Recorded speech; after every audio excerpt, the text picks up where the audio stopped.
Welcome back to a second installment of our 2022 GTech Winter School, and we're so happy to have you back. I hope you did enjoy that comfort break, as well as invited a few of your friends that may have been interested to be part of this groundbreaking session. For the very first time, we're going hybrid, ladies and gentlemen, and we are six years in making, or should I say, this is our sixth installment of the GTech Winter School. We are so excited to be here with you. And we do have, as we promised you, some of the most astute individuals that will give us information when it comes to the how do we find navigate the challenges around the infrastructure that we find ourselves in our country, as well as how do we balance the fiscal and the institutional architecture. I hope you had a good time and you were on social media interacting and doing all the things that needs to be done, and your friends have joined us. Thank you for joining us back into our second session of the Winter School. With me in the studio, I'm joined by two individuals, that is Ivor Chipkin as well as Andrew Donaldson. We do have Ivan Turok that is joining us online, and we'll get to hear from them as we go along. And they're here to really answer some of the deep questions that you may have. I'm sure you'd be asking yourself, how do we get the balance between the right, how do we get the right balance between the national and centralized policies and regulations, and some of the local initiatives that we see, as well as the leadership and between the public and the private investment. You ask yourself, how should municipalities meet the cost of their infrastructure responsibilities? Of course, there's some questions around how do municipalities navigate service delivery. That is a big issue there, especially in relation to institutional incentives. What can we learn from implementation, as well as the processes, the regulatory as well environment that can change the dynamics of our urban development? Well, I've said a lot, but I can't answer any of those questions. We do have our experts that will help us navigate some of those questions. And I'll start with our first speaker, and I'll introduce him. He insists I shouldn't call him a prof. I'll call him Ivor Chipkin. So no, that it's not me out of disrespect. It's just gonna call him Ivor Chipkin. So those of you that have never met Ivor, Ivor is a leading scholar of government and public policy in South Africa and internationally. He has held senior positions in the field and was involved in key moments of policy development in transition from apartheid. He received his PhD in France and was an Oppenheimer Fellow at St. Anthony College at Oxford. He has contributed to the understanding of corruption in the global south, and has a deep practical experience in devising measures to combat it, that is corruption. Ivor was one of the main authors of the Betrayal of the Promise report. That is the Betrayal of the Promise report. That is the first major study of state capture in South Africa. He has recently developed a new approach or new approaches to monitoring and forecasting organizational capacity, which is bridging social science and big data analysis in the big field of policy. That is Prof. Or Ivor Chipkin to us. We will later on get to introduce the rest of the speakers. But for now, please, wherever you are, once more, please join me in welcoming on stage our speaker, Ivor Chipkin. Welcome, Ivor. Vusi, thank you very much. Thank Most you for welcome. the kind words. Slight exaggerations. Thank you. So, a very nice opportunity to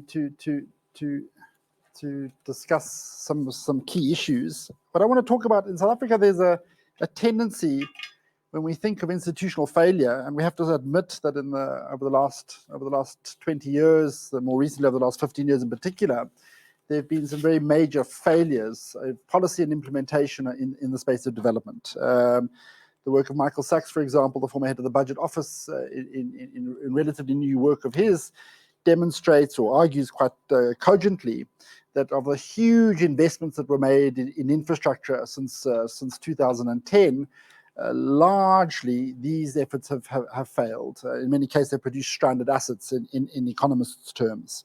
So we need to understand it's not a shortage of money in this regard.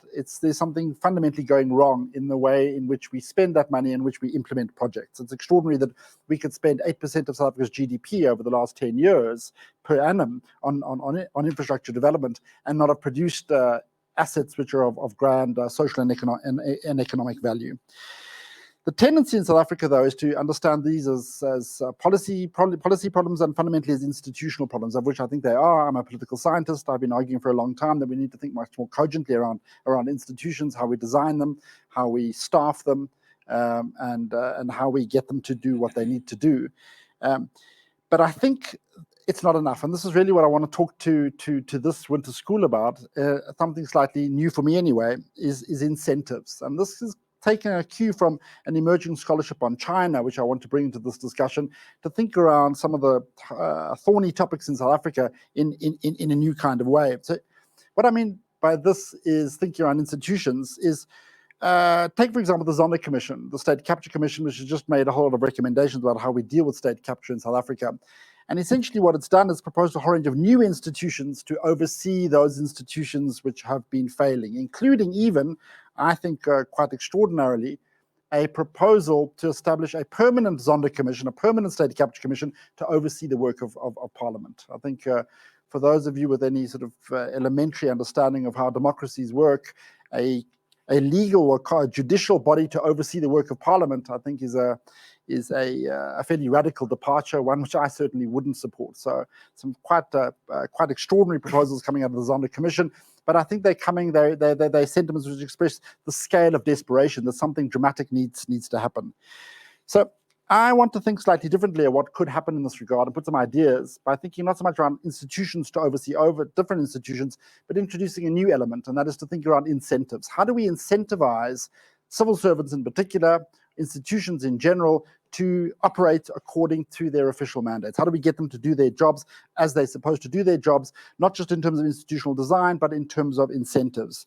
And so what I want to do is to think a little bit around incentives in organizations. So that's the incentives in reforming government is really the topic which I want to address in the minutes I have. So can we move to the next slide? All right, fairly well known since the 1980s, scholars like Peter Evans, development sociologists, and other development economists have been making the argument, an argument which hasn't landed very well in South Africa, has to be said, that one of the fundamental conditions of growth and development is a bureaucracy, that bureaucracies, well-staffed, well-capable bureaucracies, hierarchical institutions, sufficiently or appropriately insulated from political interference, are the bedrock of growth and development. Thank you.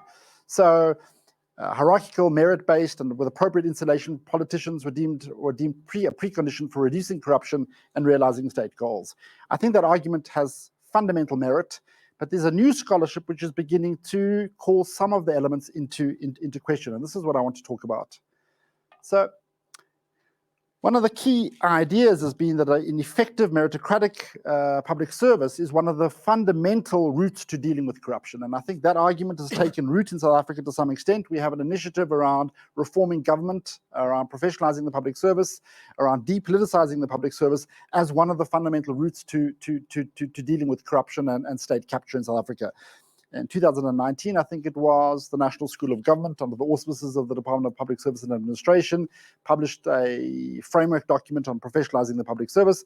And one of the mainstays of that document is around bringing meritocracy back into the public service. To some extent, if you like, using the language which I introduced at the beginning, an attempt to bureaucratize the South African civil service as a way of dealing with corruption.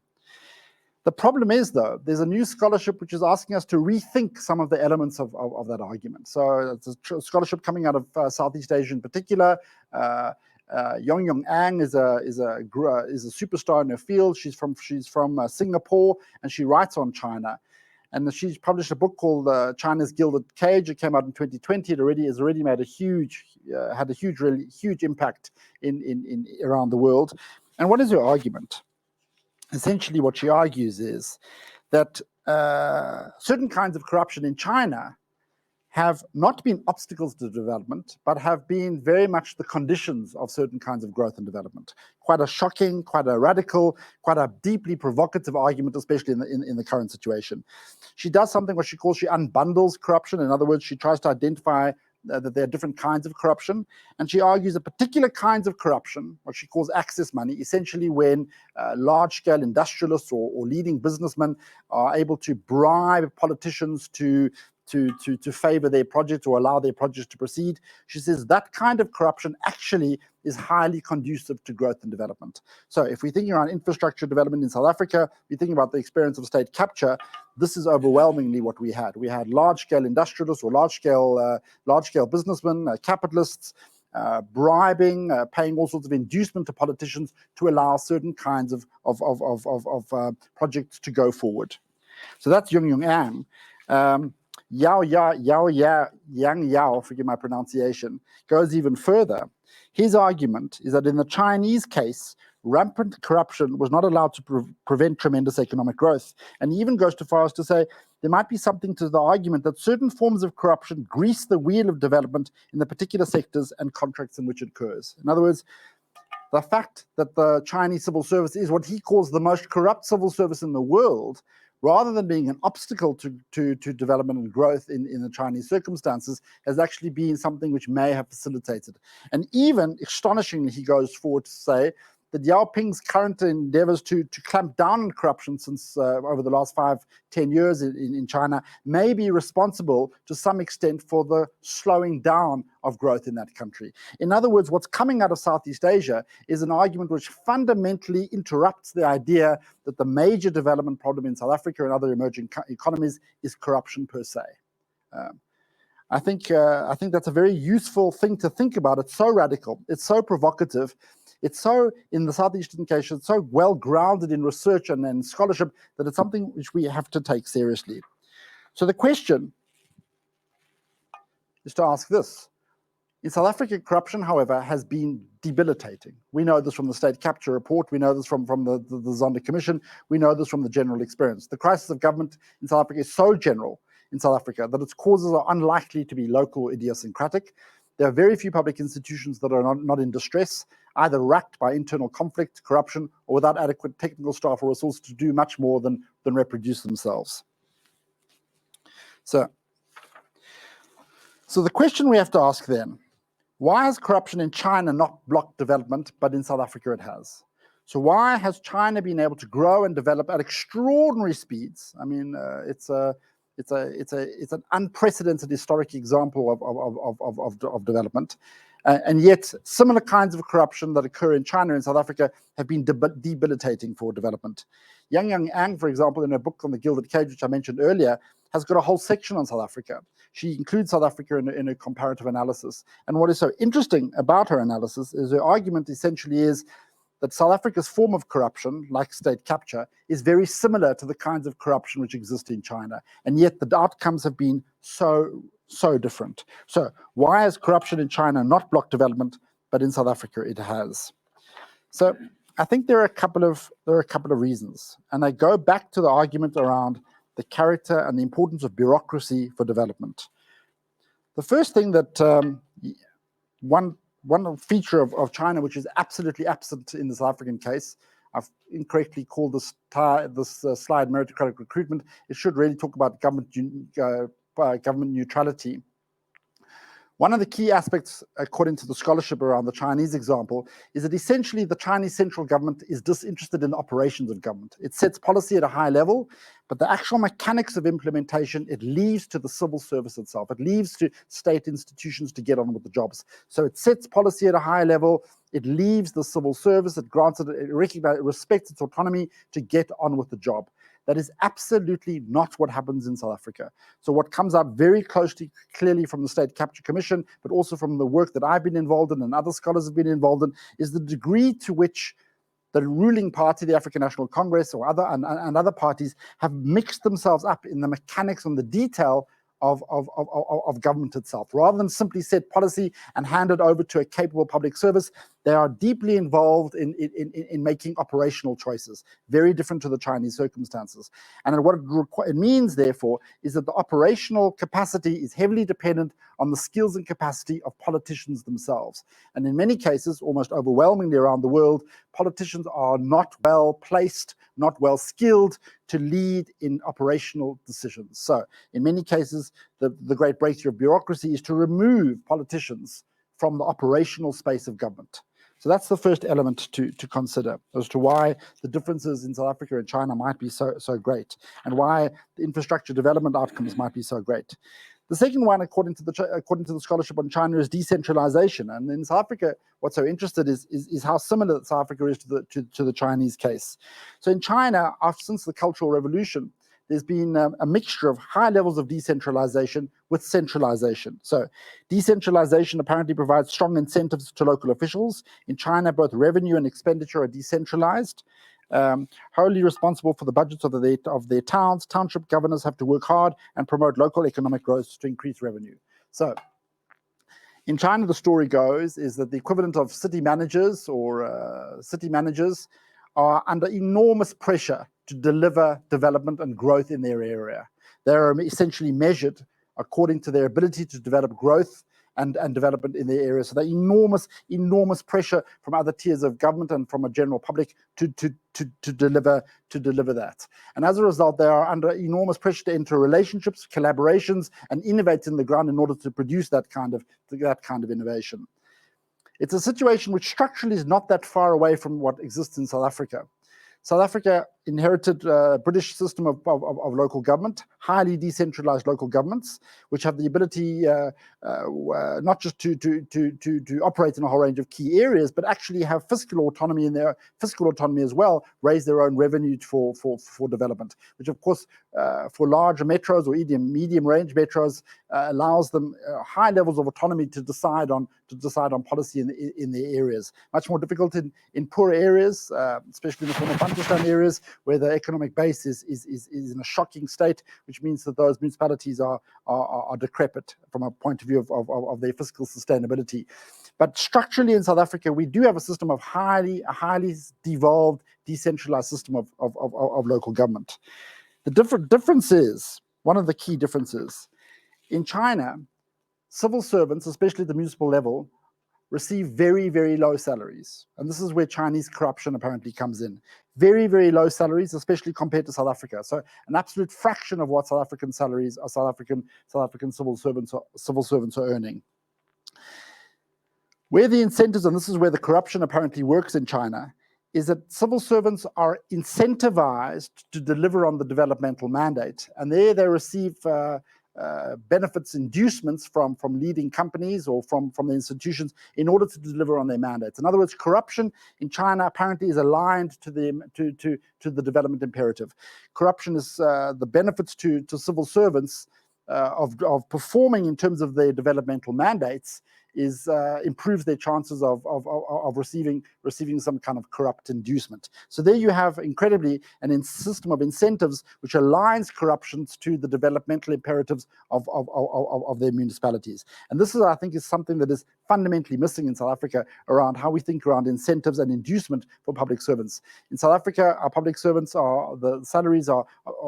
people are earning very high salaries, where those salaries are determined in a national bargaining council. So there's very, very little space for municipalities and municipal managers to provide inducements, not corruption inducements, but inducements to their staff to perform in terms of their mandate.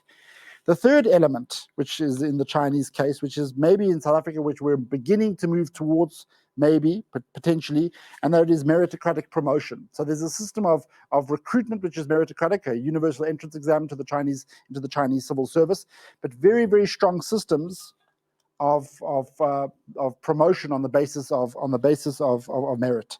So entry-level recruitment occurs through an annual civil servants exam, but more important is the system of promotion. Both in government and in the Communist Party hierarchy, one's promotion prospects are governed by one's record of performance, something which is absolutely lacking in the South African circumstances. So in China, Low wages and professionalization incentivize civil servants to diligently, competently, and proactively implement development projects from which they're able to take gifts and other inducements from satisfied developers. An extraordinary, a bizarre, virtuous circle of corruption. Low salaries, inducements from developments are serving ultimately to reconcile the interests of the mandates of the organization and of the private interests of civil servants. Now, I'm not suggesting for a moment that we redesign the system of corruption so that it resembles the Chinese system. What I am suggesting, though, is the system of incentives and how we think about incentives and inducements to work is something fundamentally missing in the South African conversation and potentially in other places in the global South, and that there might be a way of considering the conditions of municipal development and of infrastructure development going forward. So let's just talk about the South African situation. So in South Africa, South African politicians are not disinterested. We talked a little bit about this. We know this from structurally, all South African politicians are in principle political appointments. We did this structurally in the 1990s. Instead of overcoming the highly politicized apartheid public service, we continued that practice in a slightly different form. We know that the apartheid public service was highly politicized because overwhelmingly senior positions were dominated by white Afrikaans-speaking men. Obviously, by definition, therefore, it wasn't meritocratic. Rather than introduce meritocracy at the beginning of the transition, South Africa chose to continue the practice of politicization. We understand why. The African National Congress was deeply suspicious of the apartheid public service, which it inherited in 1994. It simply put, it didn't trust public servants in South Africa to implement the policies of the African National Congress, and as a result, it chose to improve mechanisms of political oversight of the public service to maximize the chances of their implementation. But in improving that oversight, I think we overstepped the mark. We structurally introduced a highly politicized public servants. We know this, for example, there's no universal entrance exam to the public service in South Africa. Instead, all recruitment ultimately, potentially, is the responsibility of the politicians in each department or in each ministry. So we've structurally highly politicized the recruitment and the promotion system. It's not simply a question of the ANC's cadre deployment committee. The cadre deployment committee operates in an already highly politicized environment. So in South Africa, the politicians are not just simply policymakers which hand over to the civil service to implement the policies. Rather, our politicians are actively involved at all stages, the policymaking process and the policy implementation process in the whole system. It's a real mess. And of course, as the ANC became a site of growing contestation after 2000 and 2008, so it transferred that contestation, those combats, that fighting within the ANC into government itself, increasing the instability within government departments generally. So that politicization of the public service, not through the cadre deployment committees, but structurally in the way we've designed our public service after 1994 is a first place to start in rethinking how we organize government to be in a better position to deliver on infrastructure. Secondly, as I've said, civil servants are structurally political appointments. Almost all of them. We do not have a zone of autonomous, or not a system of autonomous recruitment. We have a national school of government, but it's not primarily responsible for the public service. We used to have the Public Service Commission in South Africa historically, since it was established in 1913, oversaw recruitment by vetting CVs and vetting skills, etc. But that role was specifically taken away from it. So there's no organ of the state which is responsible for recruitment, other than it happens within departments. It's been a huge problem. The third area which we need to rethink around, and this is perhaps where we can think about incentives, and this is perhaps potentially very controversial about what I'm about to say, and that is to think around how civil servants are remunerated. I'm not suggesting for one moment that we adopt practices anything resembling those of China, where public servants are officially earned, or where salaries are dropped dramatically. But I do think there's a way of restructuring how we pay municipal officers and public servants generally. I think we can't suddenly reduce public servants' wages, nor do we want to. Nor do we want to feed into the cliches and stereotypes about the lack of skill and the corruption and ineptitude of public servants generally. Of course, that argument is ideological. There are tens of thousands of highly skilled, highly committed, highly honest public servants in the system. But we might want to think seriously around how they're enumerated, not to encourage corruption, obviously, but to think about aligning how they perform with the mandates of the departments. So, for example, one idea which we might think about is to allow public servants to receive a core salary, which is relatively modest, but to receive very, very substantial performance bonuses based not on their individual performance, but on the general performance of the institution in which they work. In other words, to align the institutional performance with the mandate. So if the organization as a whole performs really, really well in terms of its mandate, so municipal officials and other officials can get substantial bonuses to align their private interests with the performance of their institution. That's just an idea of trying to think using the Chinese model to think around the South African situation, how we might think differently around incentives. So, to come to an end, I don't know what's happened to the slides. So, I think the challenges of government are largely political. It's not primarily because we have especially a low moral base in the public service. I don't think it's because South Africans or public servants in South Africa are especially corrupt or especially unskilled. I do think a lot of it has got to do with our institutional architecture and the way in which incentives work in government. So let me end on this provocation. So, if we're going to use the Chinese model, you'll forgive me for a metaphor, a fortune cookie for South Africa. So the question for this winter school, and maybe for the discussion going forward and for all of you, is how can we align the interests of civil servants and the developmental mandates of the departments and agencies that they serve? Of course, we need institutional reforms in the way in which I've discussed them, depoliticizing them or establishing the autonomy of the civil service relative to the political class. I think that's a fundamental first step. We need meritocratic recruitment practices. We need meritocratic promotion practices in government. But I also think there's space to start thinking around incentives. How do we incentivize municipal officials, public service in general, to perform in terms of the mandate of their departments? In my mind, and some colleagues and I, we coined the term repurposing government, which seems to have taken off all over the place. I see it's widely used. And what we meant by that term was public servants and politicians twisting, manipulating the institutions in which they work to serve a purpose for which that organization was not intended, whether it was an ESCOM or a Transnet or a Home Affairs Department. The idea was that essentially public servants and politicians were not using their institutions to achieve the mandates for which they were constitutionally created. So the question then would be, how do we reconcile, how do we move them back to their role of performing in terms of their mandates?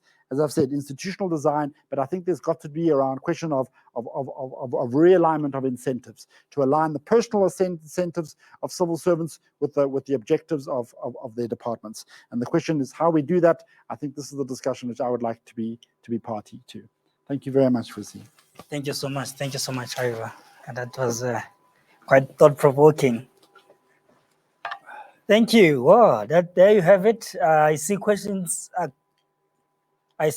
coming in fast and thick in the chat box. Please remember there is a chat box for us to have a conversation, and there's a Q&A for you to ask those questions. And as Professor Ivor, Chipkin is sitting down looking, he'll be looking at some of the questions. Later on, have a chance to respond to some of them, as we want to get all the three speakers and then start engaging. And you're asking beautiful questions, I should add. Remember, we are available online still, hashtag GTech Winter School 2022. Please do follow us and use those hashtags across your social media platforms. Now we move to our guest speaker, our keynote speaker that is also joining us today. Ivan Turok is joining us online, and I suppose he's already online. Let me just see if he's, there I see him. He's there and ready to get ahead with his presentation. All right. just a bit of introduction to Ivan Turok. Ivan holds a South African DSI NRF research chair in the city region economies at the University of Free State, yes, and he is the Distinguished Research Fellow at the Human Sciences Research Council. He's the former editor-in-chief for the international journal Regional Studies and currently editor of the journal Area Development and Policy and Development Southern Africa. He's the honorary professor at the University of Glasgow in the United Kingdom. He was recently a chairman of the City Planning Commission for Durban. Ivan is an urban and regional economist or planner with over, listen to this, over 30 years of experience under his belt. He has helped prepare South Africa's integrated urban development framework and contributed to Chapter 8 of the well-known National Development Plan. He's the author of over 150 academic books or publication that includes journal articles, book chapters, and books, many of which are highly cited internationally. Ivor is a researcher. Ivan is a researcher. His research covers various aspects of city and regional economic development, labor markets, urbanization, urban policy, and affordable housing. His latest jointly edited books are, you want to write this down? The Transition in Regional Economic Development and Value Chains in Sub-Saharan Africa. He is also an author of Restoring the Core, the Central City Decline and Transformation in the South. That is still in progress, in the progress planning stages. Ladies and gentlemen, that's our guest speaker joining us online, Ivan Turok. Please, wherever you are, show some love with some reaction emojis, or you can clap your hands from your comfort of your home. And let's welcome Ivan Turok. Thank you very much for that generous introduction, and it's a pleasure to be with you. I'm really sorry that I can't be there in person. It would have been much more fun, but travel restrictions these days is clearly a constraint. I want to focus, in contrast to Ivor's talk, I want to focus really on conditions on the ground. What is happening in our cities and communities in order to contextualize these big infrastructure issues that we face. The conference, the school is focused on water and energy. I'm going to talk about water and energy, but very much in the context of our urbanization challenges. The real pressure points in our system, I want to argue, the real pressure points are in our townships. That's where we need to focus our attention on getting our infrastructure challenges to work effectively. So I hope you can hear me all right.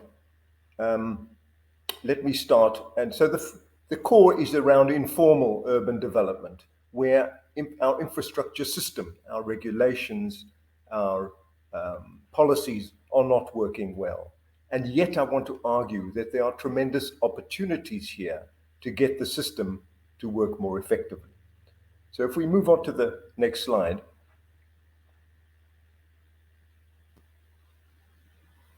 So I want to sort of think about the infrastructure framework that we have, the national framework, and how it matches with realities on the ground. There are three parts to my talk. I want to talk about what's happening in our townships, which are the real pressure points of the urban system.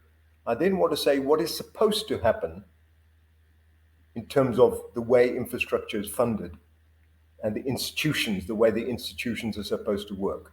And then I want to conclude with some thoughts about what should or what might happen for the system to work more effectively. And there are three elements to that: more effective planning for urban development. We need to enable emerging developers in our townships, and we need to think harder about how we fund the infrastructure in our townships. Okay, so let's go to the next slide. So when we look at a map, and this is a map of Gauteng, it shows where the growth of housing is taking place. On the left side of the screen is informal settlements, in effect, informal housing taking the form of makeshift structures.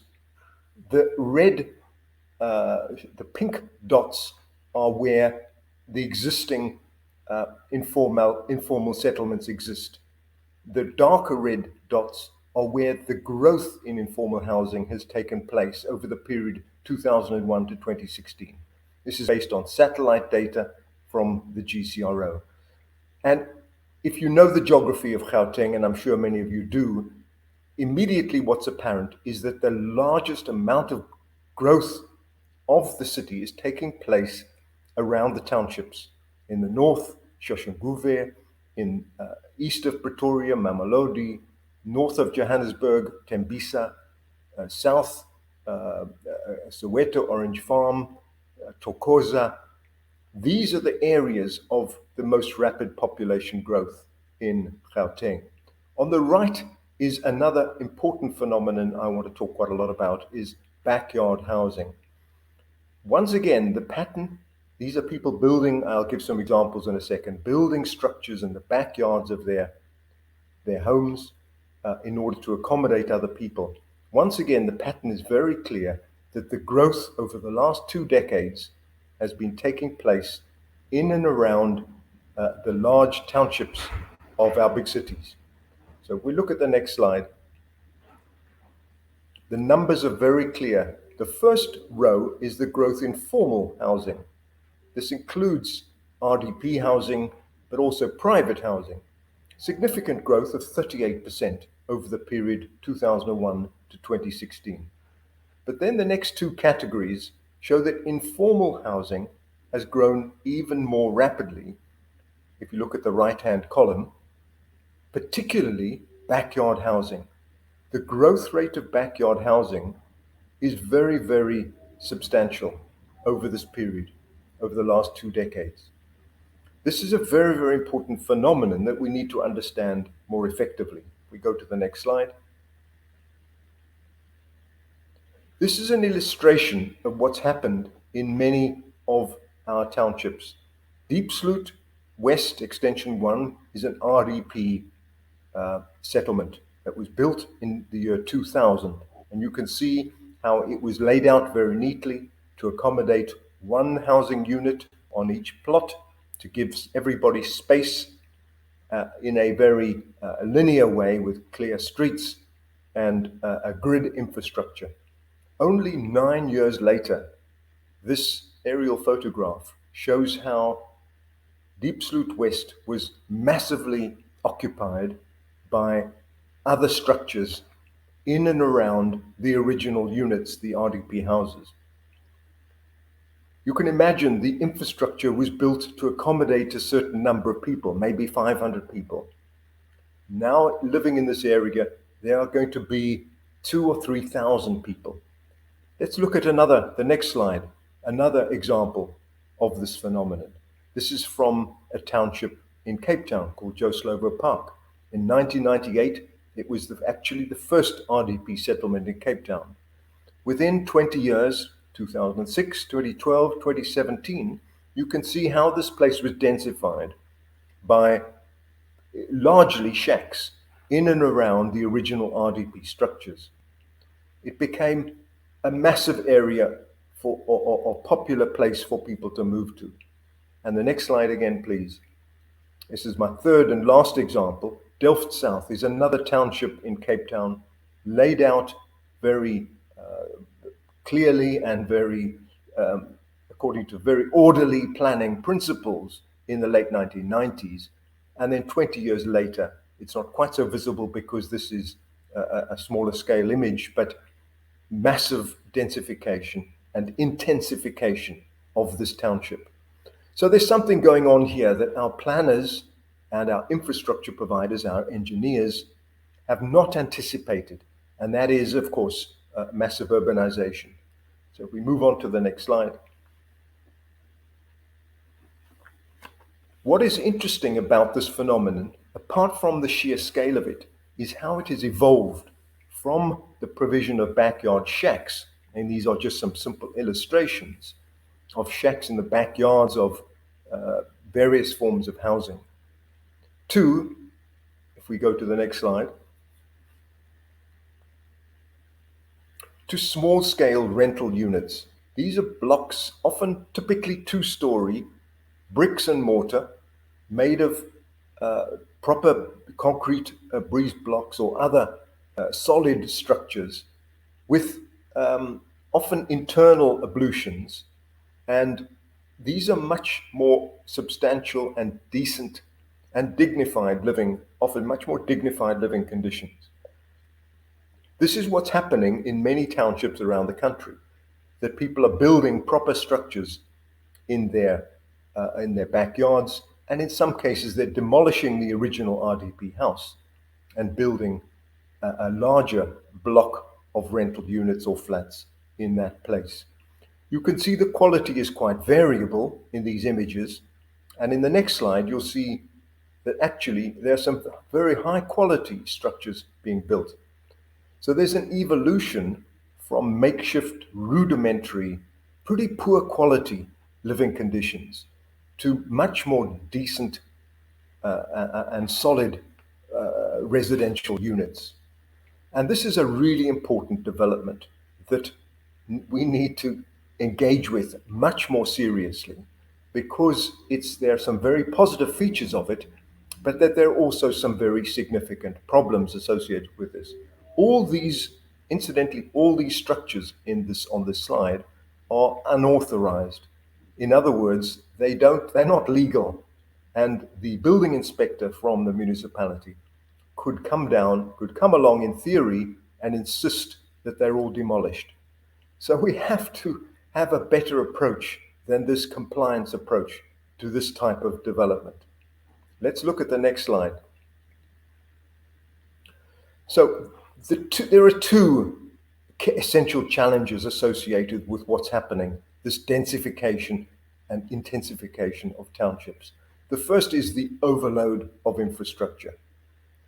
And you can see these images, and we've seen this in our newspapers and on TV screens. Sewage running down the streets because the sewage system cannot cope. The pipes aren't big enough, they get blocked, and so we have raw sewage running down our streets. It's horrific conditions to live in. We have refuse disposal, massive problems of illegal dumping of refuse and solid waste. We have the picture on the bottom right are people, if you can't see it very clearly, people having to carry containers to collect water because the water has stopped functioning in this township. We have on the top right an example of somebody who's built a garage across the road to block the road ineffectively. On the right hand is the pavement. You can see how they're built over the pavement. So the second issue is encroachments. Basically, people expanding the footprint of their buildings into the public realm, into public spaces, the pavements, the streets, and other areas. Next slide, please. Top right is an image of illegal electricity connections. Bottom right is a picture of electricity kiosks, they're called. They're sort of small substations for the distribution of electricity. They are being vandalized and built around because they occupy space, and so there's encroachment on those spaces. On the left, more examples of encroachment.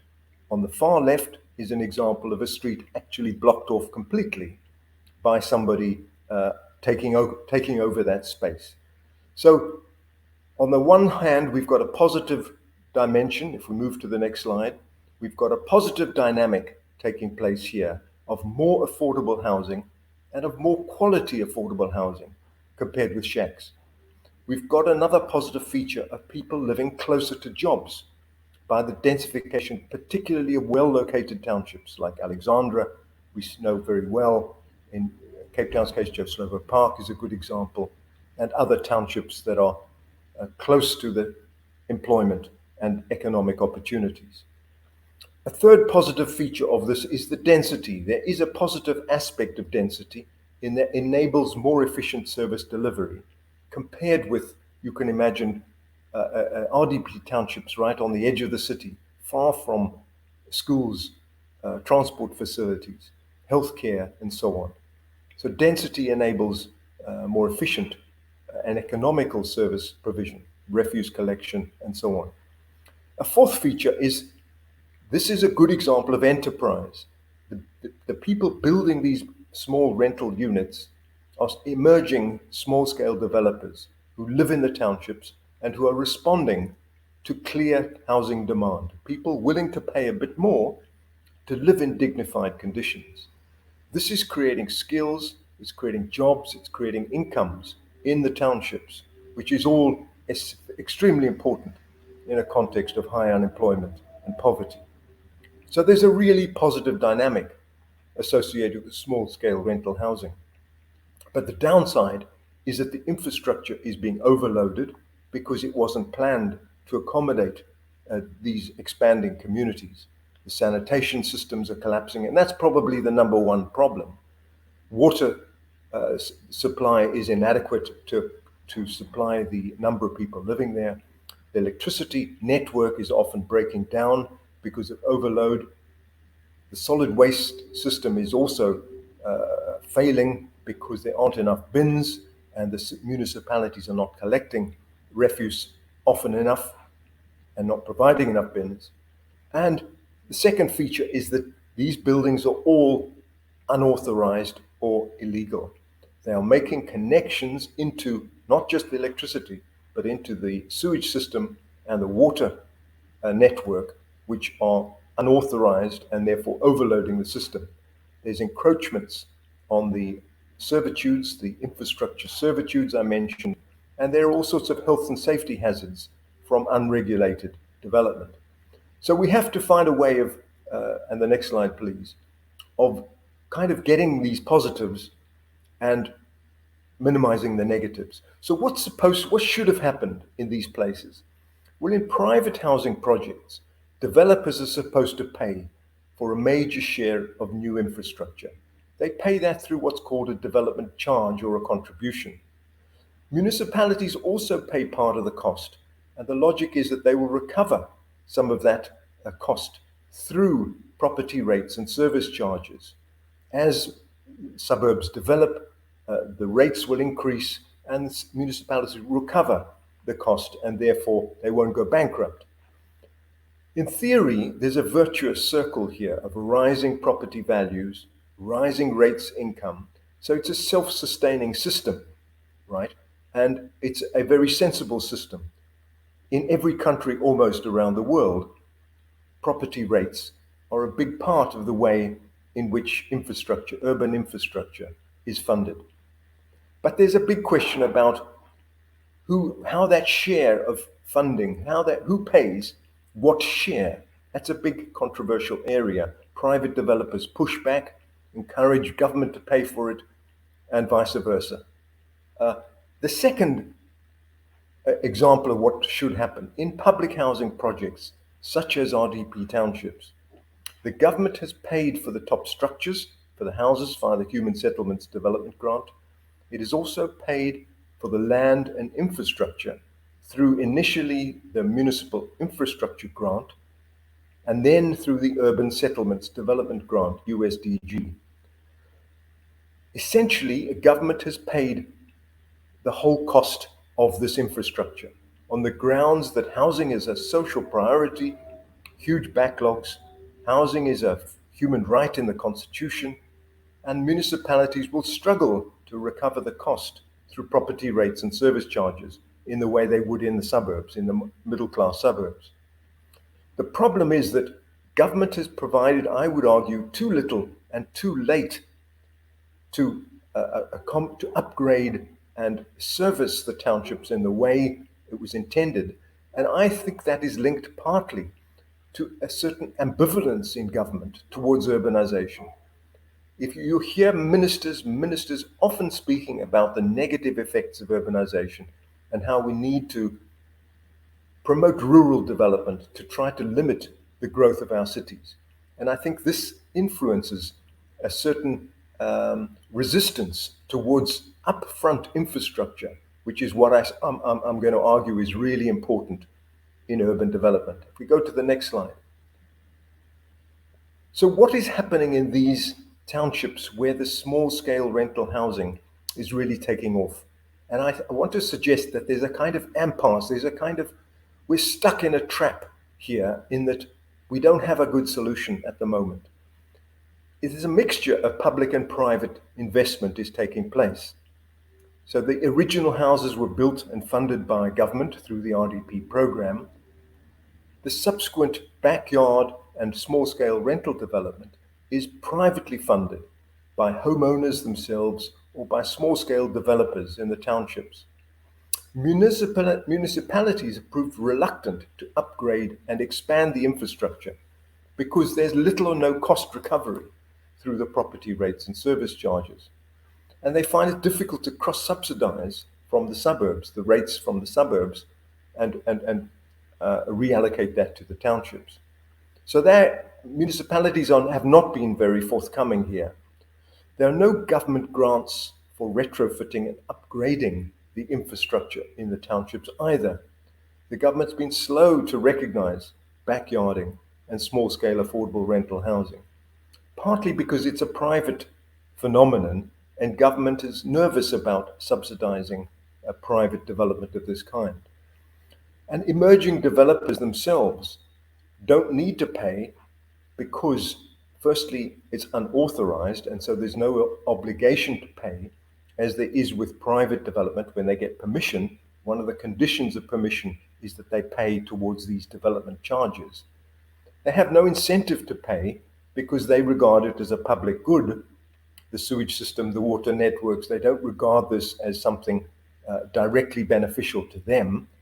And thirdly, by not paying, they can keep the rents lower than they would if they had to pay a big charge for the infrastructure. So this is where we are stuck in a bit of a trap here that we need to find a solution to, because we're missing the opportunity of a genuine partnership approach of the public and private sectors to promote economic development and social development, better living conditions for people, but also jobs and investment and skills through this construction activity. And the next slide, please. So this is a kind of, I just wanted to throw this in as an example of where this sums up a number of the difficulties associated with this phenomenon. This is a block of rental units in Cape Town that I photographed first at the top when it was a two-story structure. And then I went back a year later, and the developer had added a third floor on top. And what this shows is how this developer is funding this project, not by long-term development finance. They haven't been able to get a big loan to build this thing all in one go.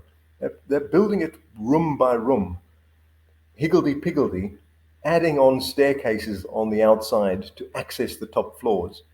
It's not a properly planned structure. And it demonstrates that basically these developers are, using short-term income to fund a major project like this.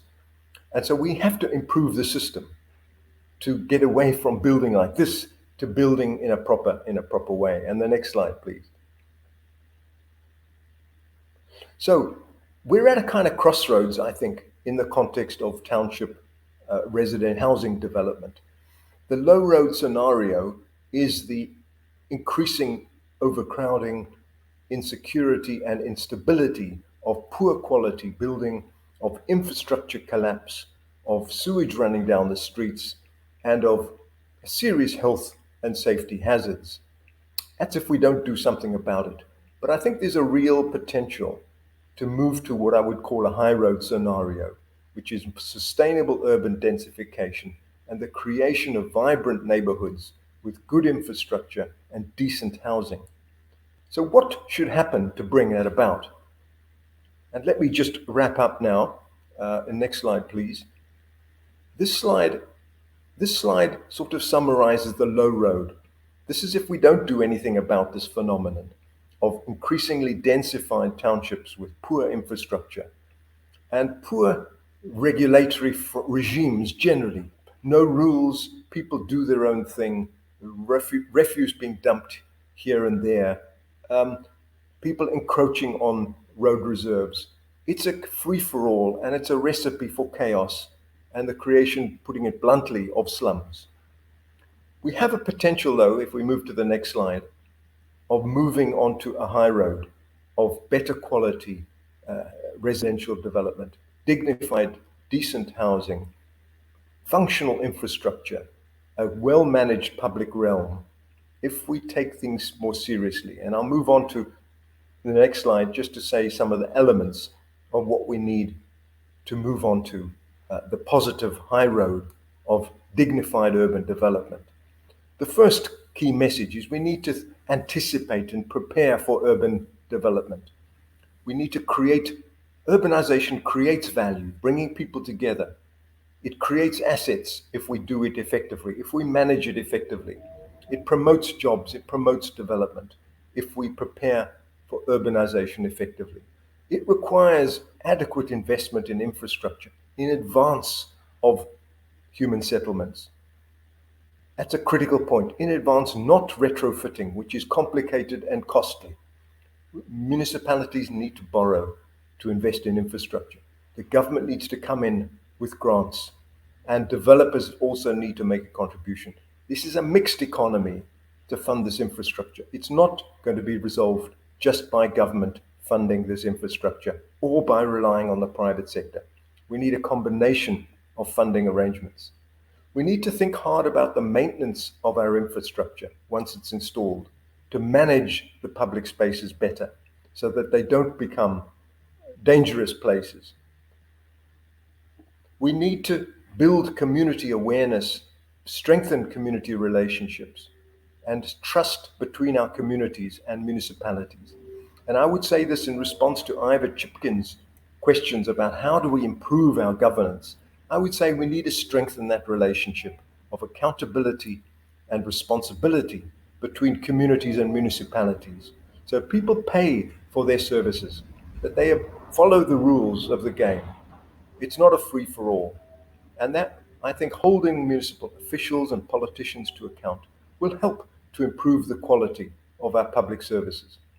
Fifth, we need to simplify many of our building regulations and streamline official procedures because they're very onerous, very complicated. And I'm sure you'll hear over the next few days about the procedural complexity of South African government. And finally, we need to provide technical support to regularize and formalize this housing phenomenon, to support developers to do the right thing, to help them with advice, to help them to access the bureaucracy and the official procedures, to help them to conform to the rules and regulations so that we create decent human settlements. And my last slide is just to say, if anyone's interested, you can read more about this phenomenon in a report we just published a couple of months ago with the Development Action Group, where we document these things in more detail, and we go into it more fully than I've been able to this morning. Thanks very much.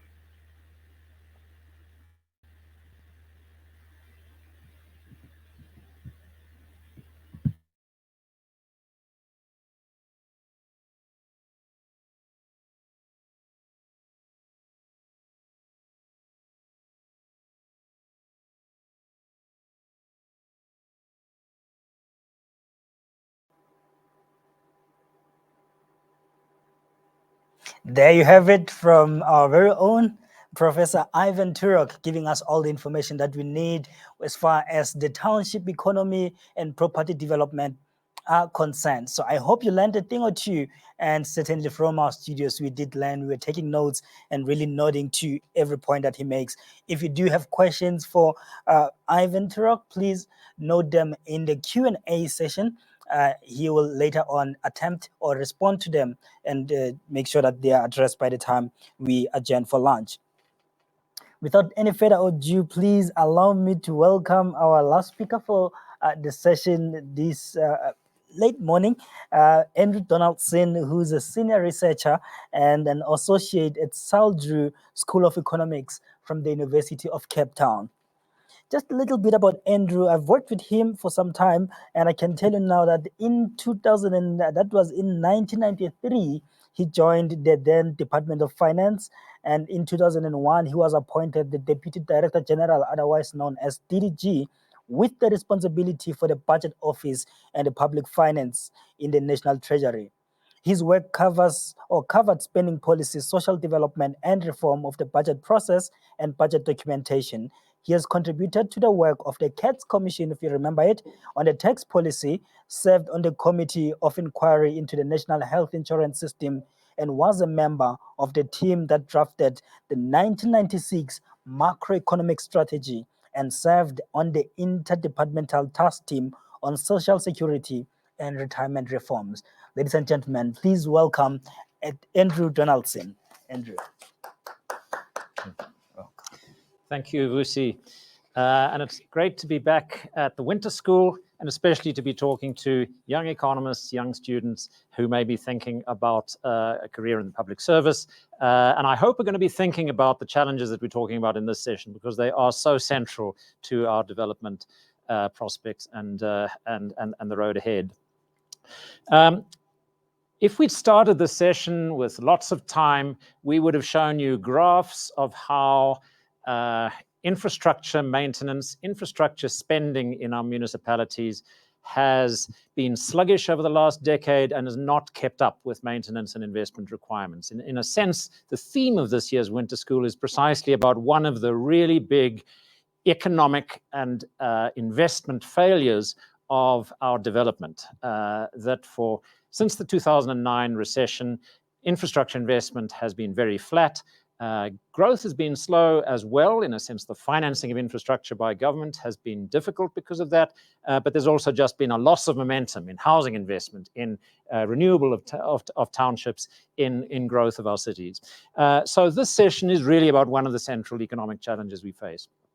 We'd also have shown you some slides about how evidence of mismanagement in municipalities has increased. So the Auditor General writes reports, tells us about what's going wrong in municipal accounts and finances, newspaper stories all the time, and Ivor has talked about the corruption problem and the Zondo Commission's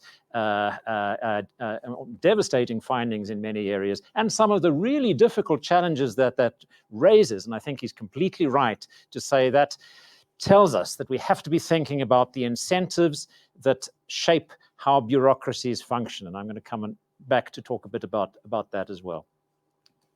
Ivan has taken us through an absolutely fascinating picture of how our plans have not worked out. Planners, in a sense, are having to, like Ivan, are having to look back and say, well, we had sensible designs, rational designs for urban development, and we build these townships, and then 5 years later we come back and find that people have done other things. And in some sense, that's a failure of the relationship between our authorities, municipalities, planners and developers, and the citizens and residents of our townships. It's another kind of coordination failure in government. There are incentive issues there as well.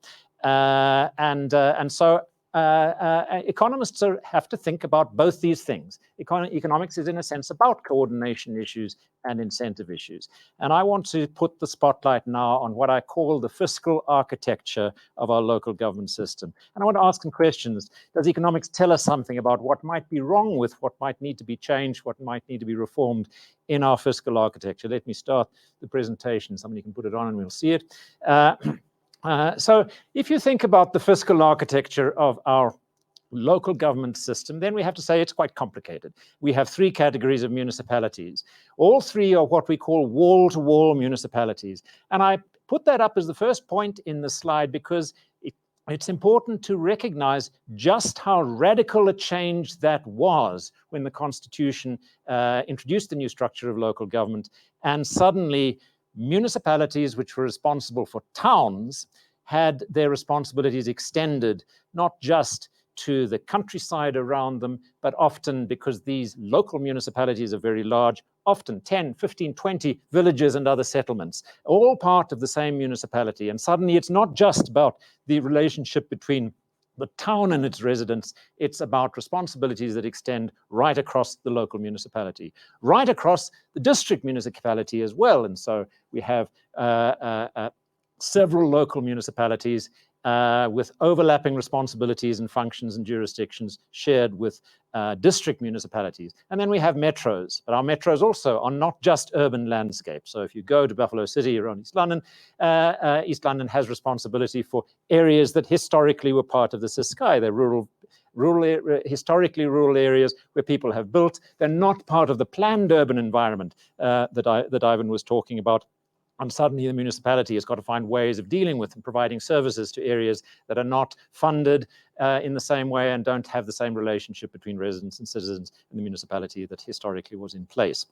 So it's quite a complicated system. And in historically homeland areas, there's the additional complexity of a kind of fourth a layer or sphere of government in the traditional councils play an important role, particularly in relation to land that overlaps with the responsibilities of municipalities. There are other categories of institutions, organs of government that have local responsibilities, water boards, catchment management agencies, health districts. They don't exist in any institutional form in all areas, but on paper, that's what the law provides for. And there are districts, offices responsible for education. So, second key feature of our fiscal architecture, high level of centralization of the statutory arrangements.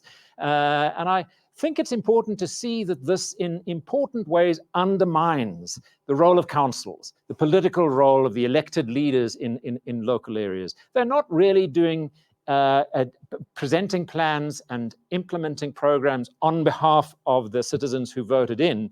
Their job, in a sense, is to oversee what the law requires them to do, laws that are very largely nationally determined. There's some provincial regulation and law involved, but essentially we have nationally determined roles and functions of municipalities and increasingly standardized regulations. A huge effort that the Treasury has put into standardizing and modernizing the accounting systems that municipalities are responsible for. They're difficult to implement. Partly municipalities get into difficulties with the Auditor General because the accounting standards and the modernization of the financial systems are so demanding. And again, that's a system that is designed from the center and is standardized, and municipalities are obliged to implement it and get into trouble when they make mistakes or get things wrong or things are mismanaged. And so that point about accountability to councils for implementation of responsibilities, rather than, and here I'm not quite sure what the right expression would be, but rather than accountability for the political platform for which they were elected in their local area. Very limited fiscal and borrowing powers, highly regulated fiscal environment, municipal financial regulatory environment, and almost no borrowing powers except in very limited circumstances. And I'll come back to that later. Third key feature of our fiscal architecture is an equitable share determined by the National Treasury on advice from the Financial and Fiscal Commission that is redistributive, that channels some money, and it's an increasing share of funds of the national budget, an increasing share of it's gone up from something like 4% of the total budget 20 years ago to pushing to close to 10% of national spending now that goes to municipalities to ensure a basic financing for services to low-income communities and residents. So it's highly redistributive. That is a responsibility of national government, but it's been a rising share of the national budget. And I want to suggest that it's implausible to think that it will rise indefinitely. I think in the context of fiscal consolidation, there are really deep stresses that national government is under to keep the national budget in sound, to ensure that our debt doesn't increase beyond what's affordable, means that national functions are going to become increasingly prominent in cabinet's decision-making about the budget, whether that's health or education or even ensuring adequate policing and defense and justice functions, which are clearly all core national functions. So I would say, speculating, looking forward, that we should not rely on a rising share of the national budget going to municipalities to finance the redistributive functions that they have. And that poses really important and difficult challenges for municipal councils and the municipal sphere. We have conditional grants, a whole range of conditional grants, mainly from national departments that are overseen by the Treasury, that go to finance municipal infrastructure, to finance some employment programs, to finance investment in water and sanitation systems. These are grants that are largely tied to particular functions and overseen by national departments, often in collaboration with provincial departments, that co-fund functions of municipalities. And I'm going to say in a moment that something goes wrong in this conditional grant system, and I'll talk about that, I'll come back to that shortly. Then remember that independent municipal financing base that is so important in ensuring the financial integrity of municipalities is their rates, the charges that property owners pay to municipalities that pay for the basic services other than electricity and water, which have service charges attached to them.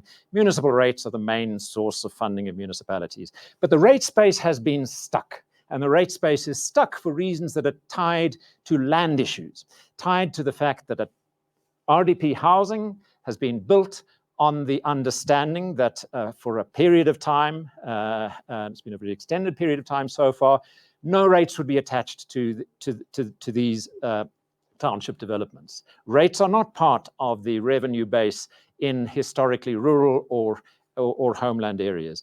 So wall-to-wall municipalities, but no extension or very limited extension of the rate space. And I think that that's part of what is going to have to be addressed in the reform that lies ahead. Municipalities are going to have to find ways of expanding their rate space and will need to be incentivized to do so. Housing and transport, extraordinarily complicated because there are provincial departments which oversee the housing developments, pay for at least some of the municipal transport services.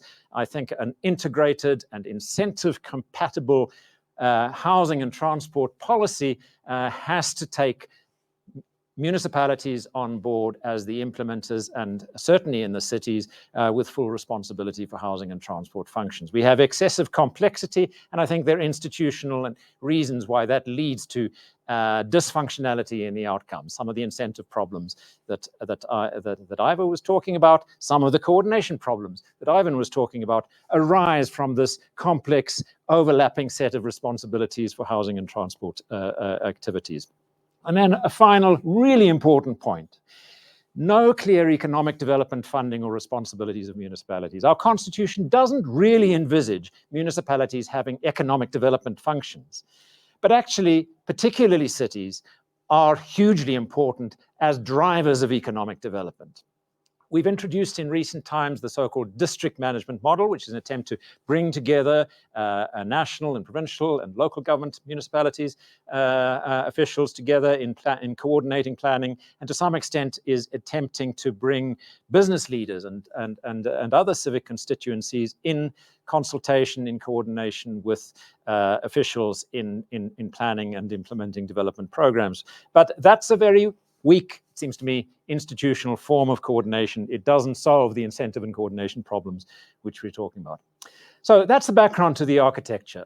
Now, can economics help us understand how the system works and perhaps what goes wrong? Well, there's a textbook model of local government finance that usually begins with, and I have to say, if you look at standard public finance textbooks, it's almost as if the local government section is a sort of adjunct at the end, a kind of appendix that is not part of the core analysis of national spending functions, the tax system, etc., government borrowing and debt management. Local government is an extra chapter, and that's part of the problem, because actually, to get back to those infrastructure numbers, something like half of government's infrastructure spending and infrastructure responsibilities lie with municipalities.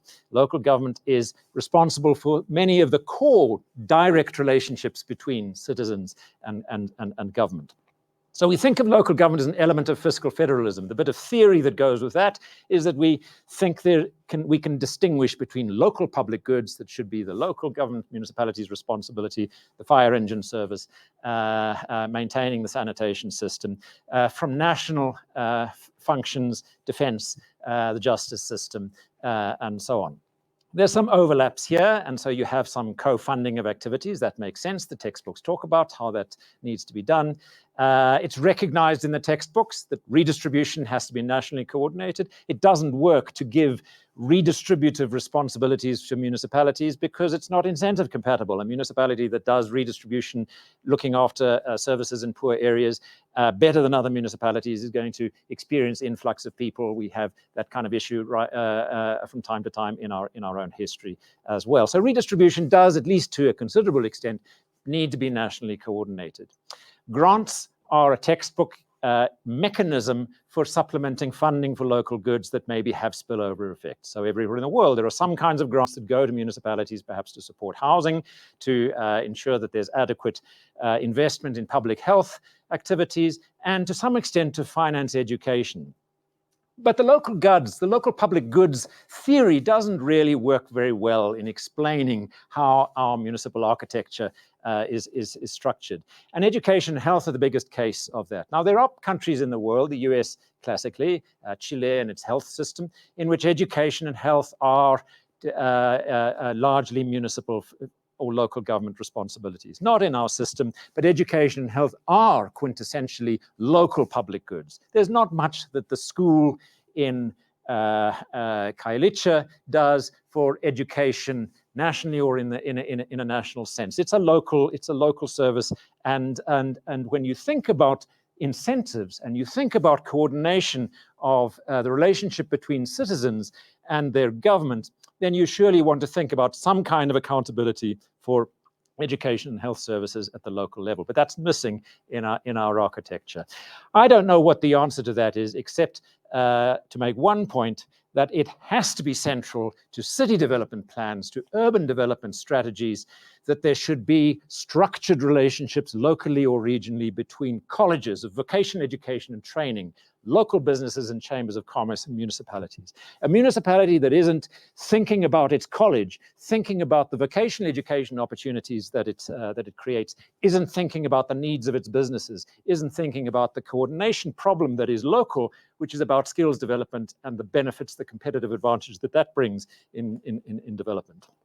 So that's the local government textbook fiscal federal case, local governments distinguished from other national governments. There's another bit of theory that comes into the textbooks typically that is called the Taboo Hypothesis, after Charles Taboo, who wrote about this 60, 70 years ago. And Taboo says, well, let's think about what it is that makes municipalities administratively efficient.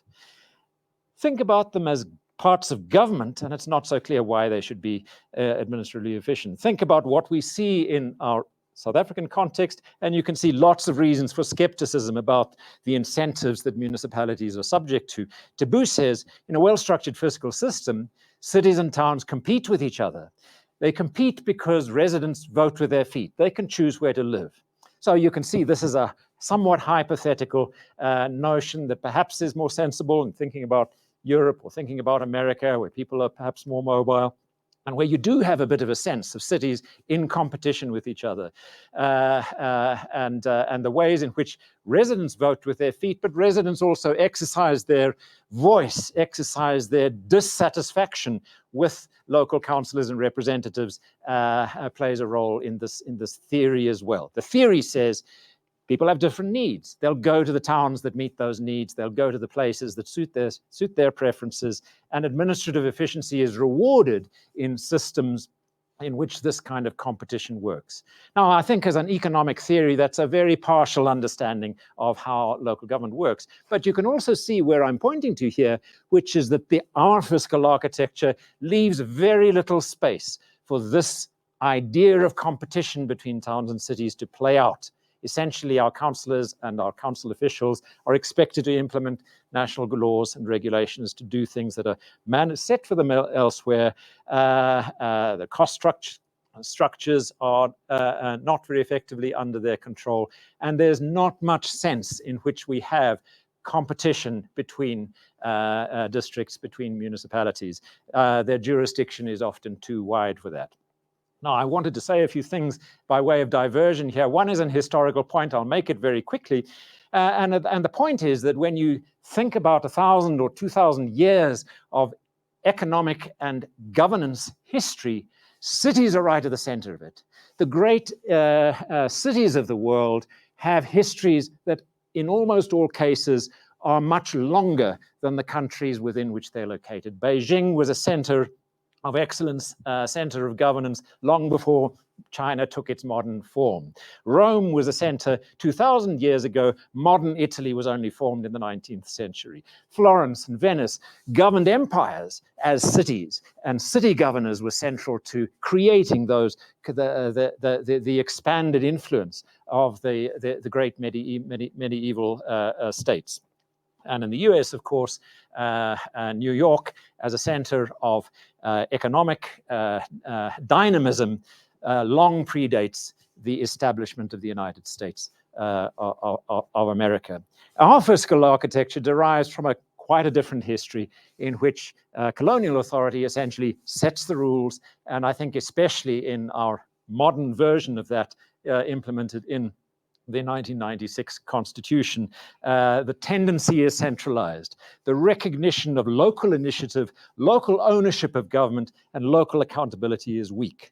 We can't reverse that history, but we do have to adapt to that and think about what it means. Think about the kinds of incentive changes, coordination changes that Ivor and Ivan have been talking about that might be needed to take account of the relative weakness of the historical sense of accountability and dynamism that characterized cities in economies that have longer histories.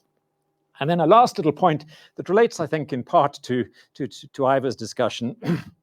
And it came to my mind in the last couple of weeks when we've seen some quite interesting news articles and press reports on the challenge of business forums which have emerged out of what has sometimes been called the construction mafia. The Director General talked about that earlier today. Manke Olsen, a great political economist,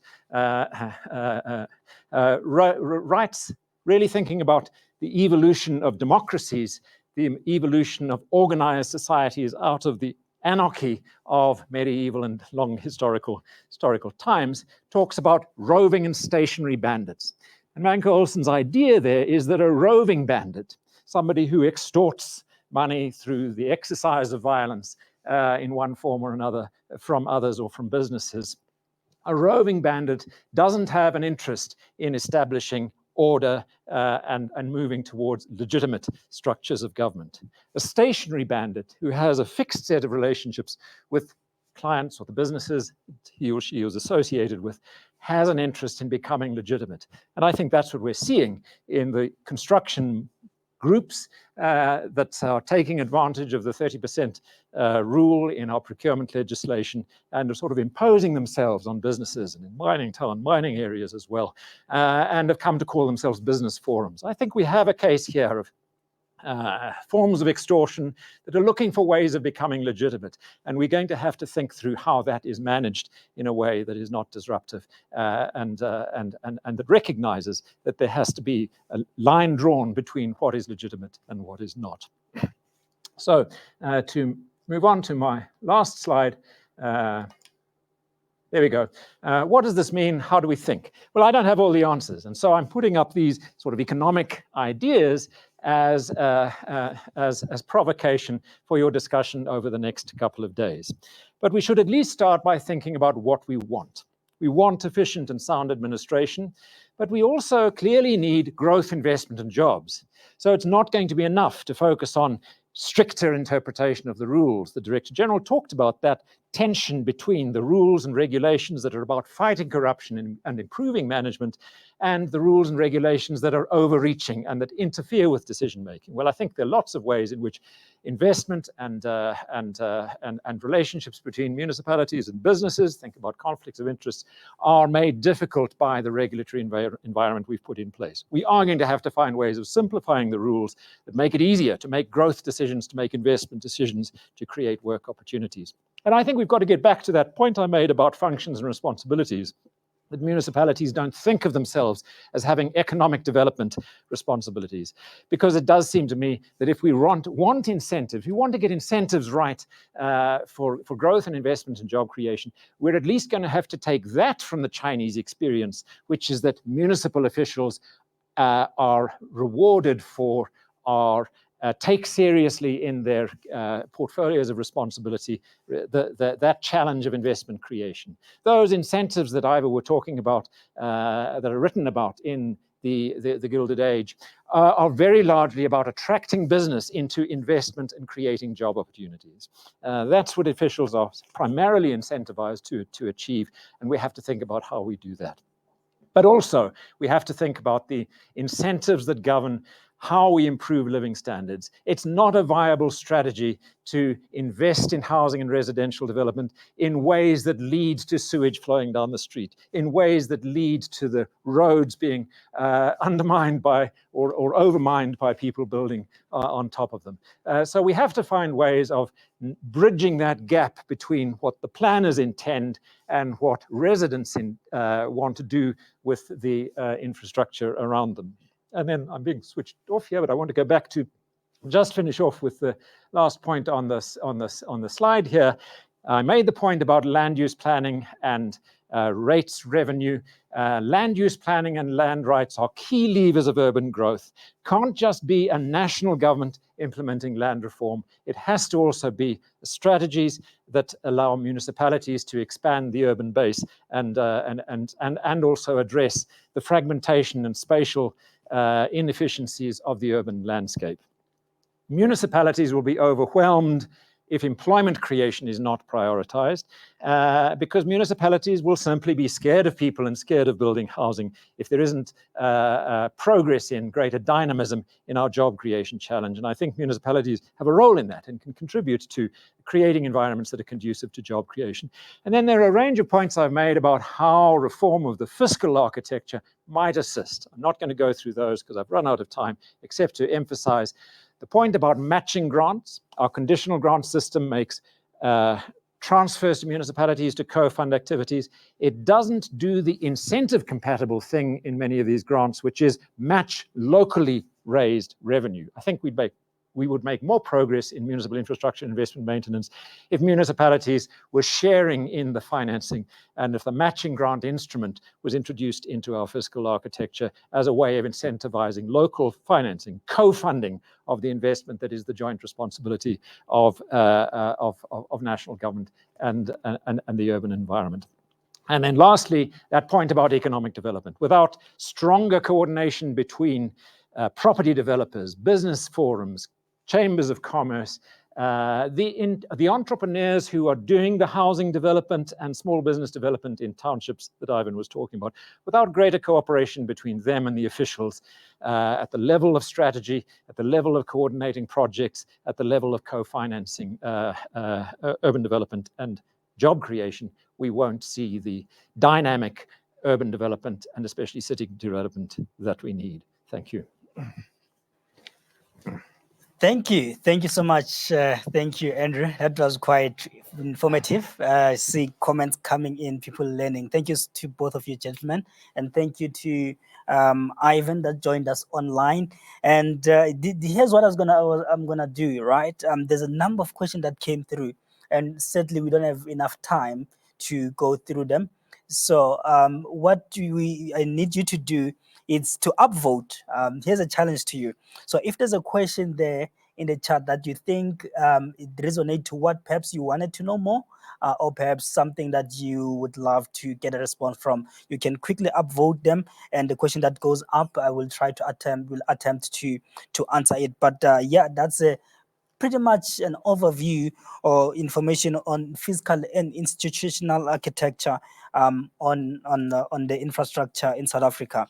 And whilst you're still upvoting some of the questions, I'd like to let you know that indeed you are going to receive the presentations that you listen to today. If you go into the GTech Resource Center, if you go to the reception, there's a link there at the bottom.